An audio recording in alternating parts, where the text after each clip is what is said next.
Hello everybody, Gannon here, and today we're going to be doing the One Piece Pirate Crew tag. Frankie tagged me in this, so I guess I've got to do it now. I think we all realize that this is something that's really old, but everybody who considers themselves a YouTuber who reviews or covers One Piece has to do this at some point. Without any further introduction, I'm just going to get right into it. Let's go, guys.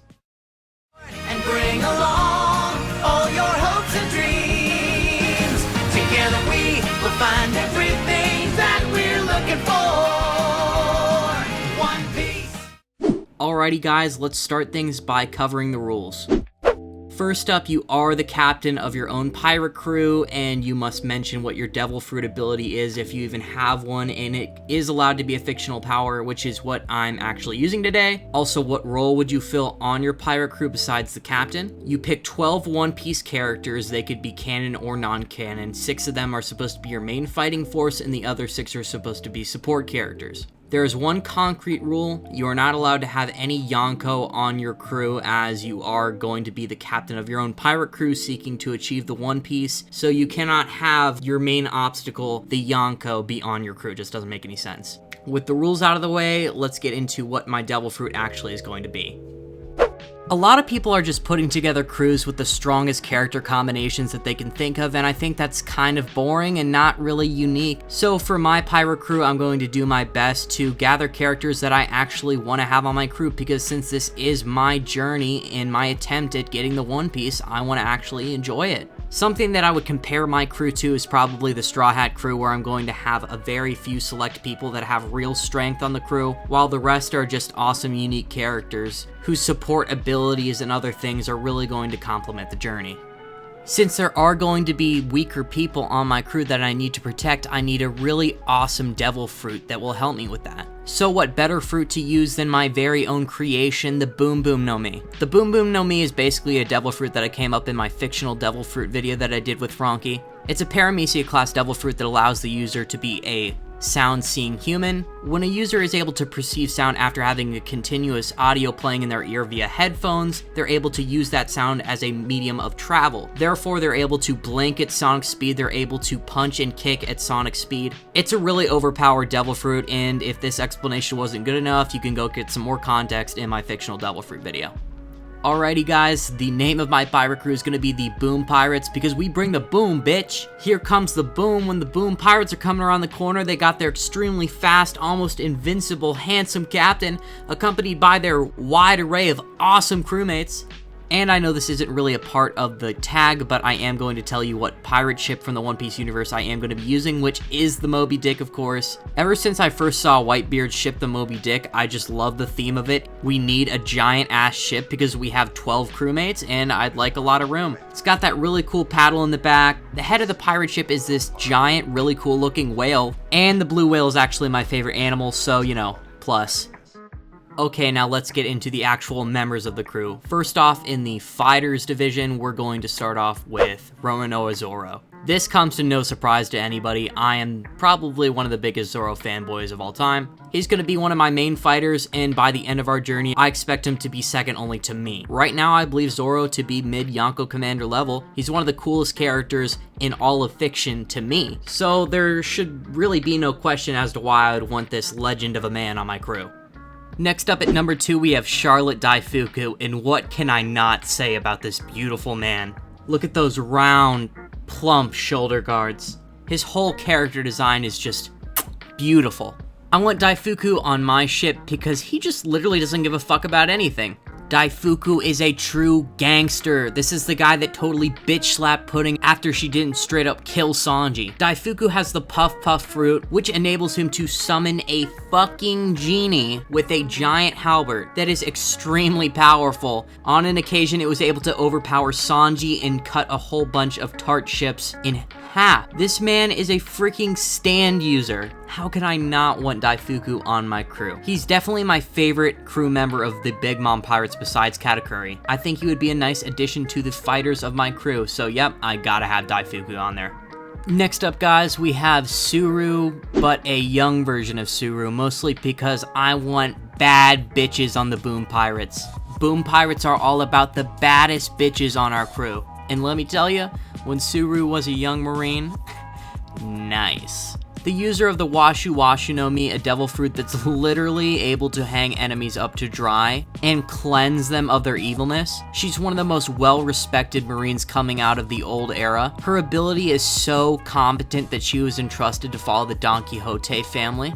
She's just a very powerful, respected Marine, and she's confident in her own ability. I think she'd be a perfect member of the crew, and it was between her and a young Sengoku, and I do love the Buddha fruit, but I feel like Subaru would bring something to the crew that Sengoku probably wouldn't. Sengoku to me has always appeared to be a stickler up until his leave from being Fleet Admiral, so I just think overall Subaru would be a better choice, and I'd love to see what she can do on the crew. Next up, the man, the myth, the legend, Pekoms. Do I really even need to say anything? Do I really even need to speak a word to express the true strength and power of this individual? I'll say these things if I say anything. Pekoms top 5. Pekoms, the user of one of the strongest devil fruits in the series, the Kame Kame no Mi, aka the Turtle Fruit. Pekoms is absolutely one of my favorite characters. He's definitely one of the fucking strongest people in the verse. Frankie, on the other hand, picked Carrot as his mink, which is like totally embarrassing. Why would you pick any other mink in the entire universe when Pekoms exists? Pekoms is so legendary. He took out Caribou in one single punch. He is literally unkillable. I think he's been shot like 2 or 3 times and he always comes back from the dead. This man is a dynamo. Is he immortal? We'll never know. If there was any character I couldn't leave on this list, it is 100% Pekoms. I 100% need him on my crew, and I don't even need to explain myself any further. Pekoms top 5. Next up, most predictable person on the list. I don't see how anybody could leave Jinbei outside their list. He's extremely useful. He's one of the most loyal babes in all of the One Piece series. I'm not going to sit here and explain to you how competent and amazing Jinbei is and how much of an advantage he gives you in a setting of water. One thing I am going to mention and why I definitely need him on this crew is because he can Aquaman signal whale sharks, and whale sharks are fucking awesome. Alrighty, and now let's get to our last fighter. This was kind of a tough decision for me. I was debating on whether to put X-Drake or Bon Clay here at this part.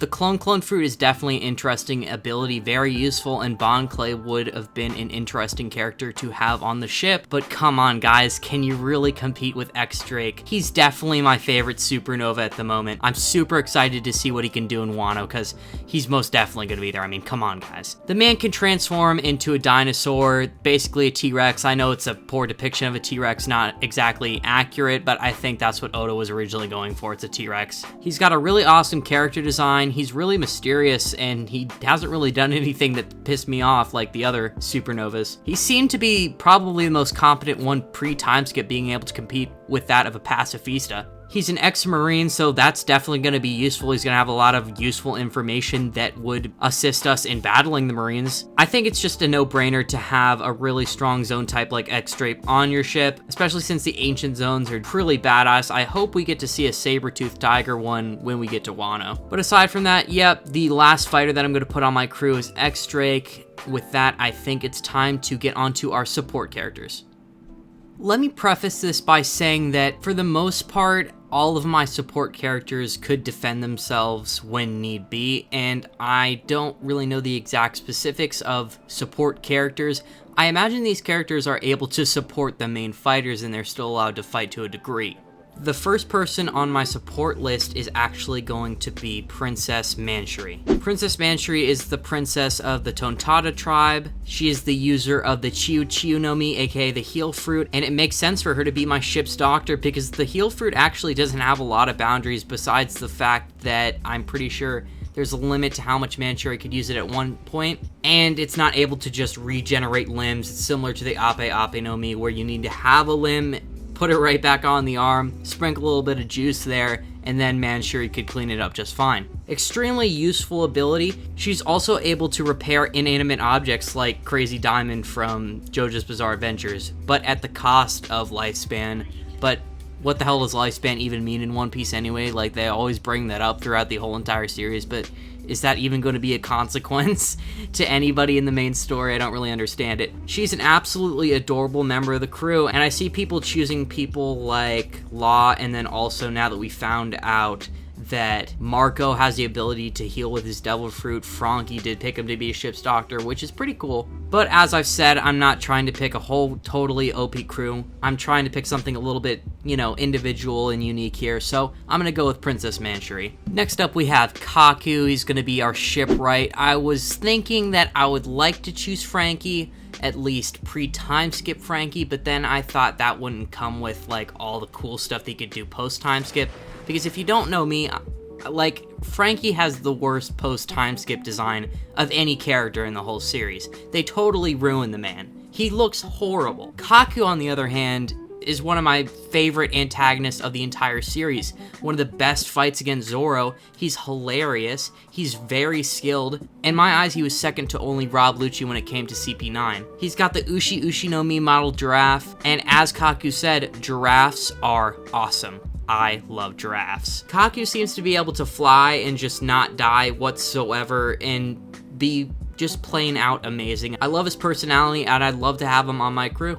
After Kaku, we do have Nico Robin, because there's no freaking way I'm not gonna have Nico Robin on my crew. Robin is best girl of One Piece, and I challenge anybody to tell me otherwise. Nico Robin has the Hana Hana no Mi, where she's able to sprout up body parts. It's extremely useful, and we're going to use her ability to read poneglyphs to achieve the One Piece, so that's basically why I have her on my crew. Nothing special.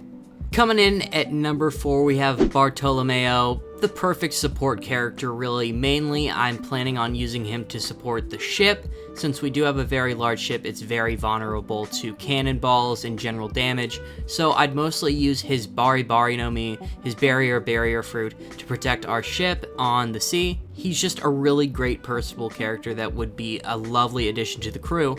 And to our knowledge, his barriers seem almost indestructible. So I think Bartolomeo is just an absolutely perfect choice to be a support character on my crew.